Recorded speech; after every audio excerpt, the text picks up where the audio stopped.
সিন্ডিকেটের মাধ্যমে প্রতিদিন প্রচুর সংখ্যক বার্মিজ সুপারি বোঝাই গাড়ি বরাক উপত্যকাকে করিডোর করে মেঘালয় হয়ে বহির্রাজ্যে পাচার হচ্ছে। প্রতিদিন রাতের অন্ধকারে প্রচুর সংখ্যক বার্মিজ সুপারি বোঝাই গাড়ি বহির্রাজ্যে পাচার হলেও নীরব ভূমিকায় রয়েছে প্রশাসন। এই পাচার সিন্ডিকেটের কার্যকলাপে এলাকাবাসীর মধ্যে গভীর উদ্বেগ এবং সন্দেহ দানা বেঁধেছে। সাধারণ মানুষের অভিযোগ, একাধিক পুলিশ চেকগেট থাকা সত্ত্বেও কিভাবে এসব বার্মিজ সুপারি বোঝাই গাড়ি অবাধে পাচার হচ্ছে। বিভিন্ন চেকগেটে পুলিশ উপস্থিত থাকা সত্ত্বেও এসব অবৈধ গাড়ি আটক করতে কেন ব্যর্থ হচ্ছে পুলিশ? এতে পুলিশের ভূমিকা নিয়ে জনমনে প্রশ্ন উঠেছে।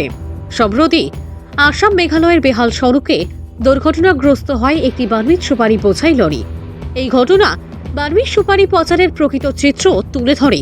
এছাড়াও কাটাখাল রেলগেট এলাকায় ভোরের দিকে একটি লরি থেকে বস্তা পড়ে রাস্তার চারিদিকে ছড়িয়ে পড়ে বার্মিজ সুপারি। সাধারণ মানুষের ক্যামেরায় ধরা পড়েছে এসব সুপারি বোঝাই গাড়ির ছবি। শুধু মেঘালয় হয়েই নয়, বড়খরা সমষ্টির বালাছড়া টোলগেট হয়েও স্থানীয় সুপারির আড়ালে লক্ষ লক্ষ টাকার বিনিময়ে অবৈধভাবে পাচার হচ্ছে বার্মিজ সুপারি।